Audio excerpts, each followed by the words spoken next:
ఇంకొక వార్త చూసుకోవచ్చు. లేని భూమి పుట్టించారు, పప్పు బెల్లాల్లా పంచేశారు. మూల సర్వే నెంబర్లలోని భూమి కన్నా ఎక్కువకు పాస్ పుస్తకాలే జారీ. రాష్ట్ర వ్యాప్తంగా 5 లక్షల ఎకరాలకు పైగా అదనపు విస్తీర్ణం. అత్యధికంగా ఉమ్మడి ఆదిలాబాద్, వరంగల్ జిల్లాలో. భూభారతి అమలుపై ప్రభావం.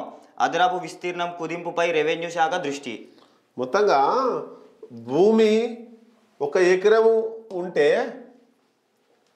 అంతా రియల్ ఎస్టేట్ అంతా కేసీఆర్ ఆ 10 సంవత్సరాలలో బీఆర్ఎస్ టీఆర్ఎస్ వెళ్ళినటువంటి 10 సంవత్సరాలలో మొత్తం ఏం చేసిరంటే బీఆర్ఎస్ నాయకులు రెవెన్యూ అధికారులతో కుమ్మక్కై ఎమ్మెల్యేలు చెప్పినట్టుగా ఆడిర్రు. ఏమైంది, ఒక ఊర్లో భూమి వెంచర్ చేసిరు అనుకోండి, లేదా ఉంది ఒక 5 ఎకరాల భూమి ఉంది. దీనికి ఏం చేసిర్రు, బై నెంబర్లు ఏబిసి అని వేసుకుంటా 5 ఎకరాల భూమిని కాస్త 10 ఎకరాలు ఇట్లా భూమిగా వేసి పాస్ పుస్తకాలు పుట్టించారు.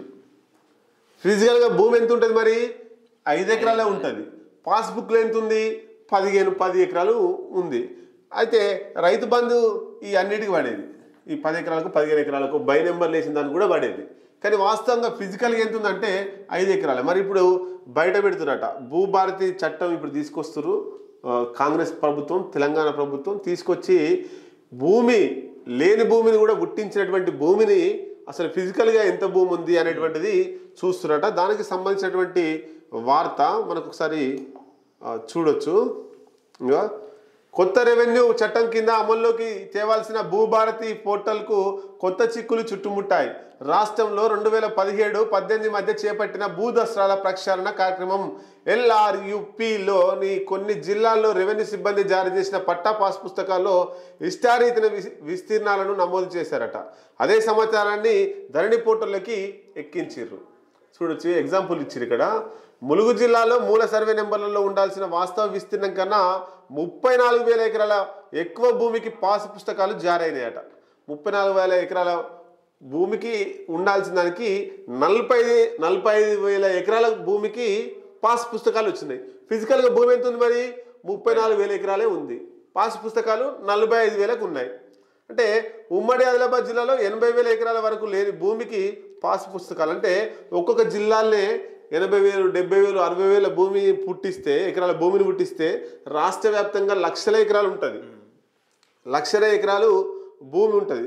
మరి ఫిజికల్గా తక్కువ ఉంటుంది, పోయి అక్కడ చూస్తే పాస్ పుస్తకాల్లో ఎక్కువ ఉంటుంది. ఇదంతా కూడా అప్పుడు ఉన్నటువంటి బీఆర్ఎస్ ఎమ్మెల్యేలు, బీఆర్ఎస్ ఎమ్మెల్యే అనుచరులు చేసినటువంటి ఇవన్నీ కూడా డబ్బులు దండుకుర్రు. మరి వాస్తవంగా నష్టపోయింది ఎవరు, కొన్నోళ్ళు నష్టపోయారు. ఇక్కడ దీని మీద పూర్తి స్థాయిలో విచారణ చేసి అప్పుడు ఏదైతే ఎంఆర్ఓలు చేసిర్రా లేకపోతే సబ్ రిజిస్ట్రార్లు చేసిర్రా, పూర్తిగా ఎవరు చేసిర్రు, ఏ అధికారి చేసిండు, ఎవరు ఎంక్వైరీ పోయిర్రు, వాళ్ళందరినీ తీసి సస్పెండ్ చేసి జైల్లో దొబ్బాలి. అట్లయితే వచ్చే అధికారులు జాగ్రత్తగా చేస్తారు.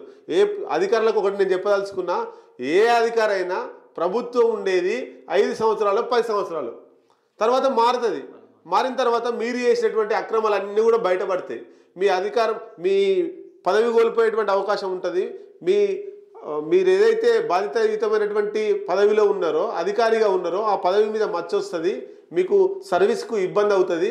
మనం చూసిన ఫోన్ ట్యాపింగ్ కేసులో భుజంగరావు కావచ్చు, తిరుపతన్న కావచ్చు, ఇంకా వీళ్ళందరూ కూడా బీఆర్ఎస్కి అనుకూలంగా చేసినప్పుడు ఇప్పుడు ఏమైంది, 10 సంవత్సరాలు ఆడింది ఆట, పాడిందే పాట అయింది.